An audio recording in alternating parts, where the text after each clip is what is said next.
Hello नमस्ते, मी गंगा. माझ्या चॅनलमध्ये तुमचं खूप मनापासून स्वागत. आज मी बनवणार आहे खमंग आणि खुसखुशीत होणारी अशी चकली, जी फराळामधला असा पदार्थ जो सगळ्यांना आवडतो. तर आता बनवायला सुरुवात करूया. तर चकली बनवण्यासाठी इथे मी पाणी ठेवलेलं आहे गरम करत आणि त्याच्यामध्ये तेल घातलेलं आहे.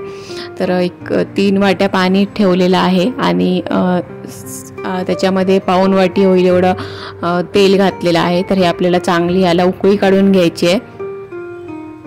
आणि आता आपण याच्यामध्ये मसाले पण ॲड करूया. तर इथे मी लाल मिरची पावडर 4 चमचे घेतलेली आहे. त्याच्यानंतर ओवा घेतला आहे, थोडासा हिंग घेतला आहे, हळद घेतलेली आहे, चवीनुसार मीठ घ्यायचं आहे आणि तीळ घेतलेले आहेत. तर हे सगळे पदार्थ आपण पाण्यामध्ये घालून घेऊया आणि हे पण पाण्यासोबत उकळून घेऊया. आणि त्याच्यानंतर आपल्याला इथे भाजणीचं पीठ घालायचं आहे. तर ह्यावेळी मी भाजणी तयार केली नाही आहे, रेडीमेड जी भाजणी आहे त्याचीही मी चकली बनवणार आहे.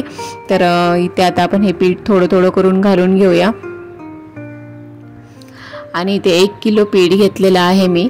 तर त्याच्यावर पण मागे प्रमाण दिलेलं असतं कशा प्रकारे आपल्याला चकली बनवायची आहे, ती कसं पीठ भिजवायचं आहे, किती पाणी वगैरे घ्यायचं आहे. तर त्या पद्धतीने मी पाणी घेतलेलं आहे आणि त्याने सगळं साहित्य घेतलेलं आहे. तर इथे थोडं थोडं करून पीठ मी घालून घेणार आहे आणि व्यवस्थित आपल्याला हे भिजवून घ्यायचं आहे. तरी बघा, हे मी रेडीमेड चकलीची भाजणी घेतलेली आहे. 1 किलोची 2 पॅकेट घेतली, अर्धा किलोची 2 पॅकेट घेतलेली आहेत आणि ती व्यवस्थित भिजवून घेतलीत. आणि 1-2 तास मी तशीच भिजवून ठेवली आणि थंड झाल्यानंतर आता आपल्याला हाताने अशा प्रकारे व्यवस्थित ती मळून घ्यायचं आहे. तर इथे आपल्याला थोडं थोडं पाणी वापरावं लागणार आहे. तर कोमट पाणी करून घेतलेलं आहे मी. आणि आता हे पीठ अगोदर मी सगळं व्यवस्थित मिक्स करून घेते, कारण त्याच्या गुठळ्या झालेल्या आहेत 2 तास भिजत ठेवल्यामुळे. तुम्ही वाटल्यास ते पीठ पाणी जरा जास्त ठेवून भिजवून घेऊ शकता. तर मी आता ताटामध्ये थोडं थोडं पीठ घेणार आहे आणि कोमट पाणी लावून त्याला मी चांगलं असं मळून घेणार आहे. व्यवस्थित त्याच्या सगळ्या गुठळ्या मोडणार आहे आणि व्यवस्थित असं आपल्याला भिजवून घ्यायचं आहे.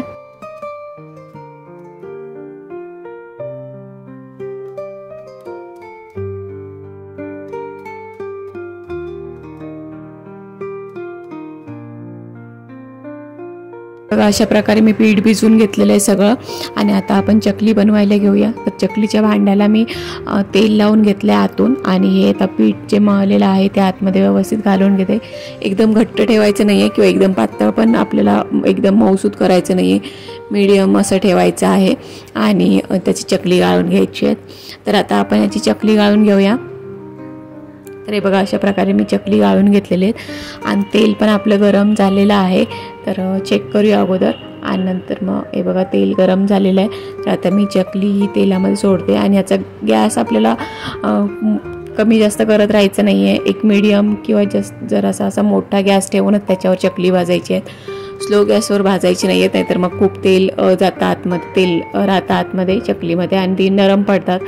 तर मीडियम गॅसवर आपल्याला ही चकली चांगली भाजून घ्यायची आहे आणि सुरुवातीला आपल्याला ही हलवायची पण नाही आहे. थोडा वेळ त्यांना सेट व्हायला द्यायचं आणि त्याच्यानंतर मग आपण परतून घ्यायची आहेत आणि दोन्ही साईडने चांगली खुसखुशीत होईपर्यंत भाजून घ्यायची आहेत. जोपर्यंत त्याचे बुडबुडे येणे कमी होत नाहीत तोपर्यंत आपल्याला ही फ्राय करून घ्यायची आहेत. तर आता मी ही जराशी सेट झालीत ते आता परतून घेते आणि दुसऱ्या साईडने पण भाजून घेते.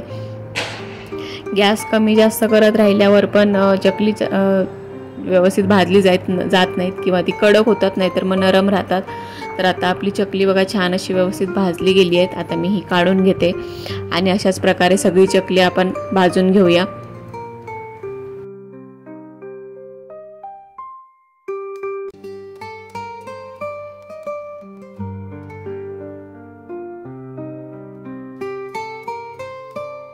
इथे बघा आपली छान अशी खमंग आणि खुसखुशीत चकली तयार झालेली आहेत. खूप छान झालेली आहेत. नक्की ट्राय करून बघा तुम्ही. तर आजची ही रेसिपी तुम्हाला कशी वाटली ते मला नक्की कमेंट करून सांगा. आणि जर आवडली असेल तर व्हिडिओला लाईक करा, शेअर करा आणि माझ्या चॅनलला जर तुम्ही अजूनपर्यंत सबस्क्राईब केलं नसेल तर प्लीज सबस्क्राईब करायला विसरू नका. सोबतच बेल आयकॉन पण प्रेस करा, म्हणजे मी जे पण व्हिडिओ अपलोड करेन त्या सगळ्या व्हिडिओचं नोटिफिकेशन तुम्हाला मिळेल आणि तुम्ही माझे सगळे व्हिडिओ बघू शकाल. थँक्यू.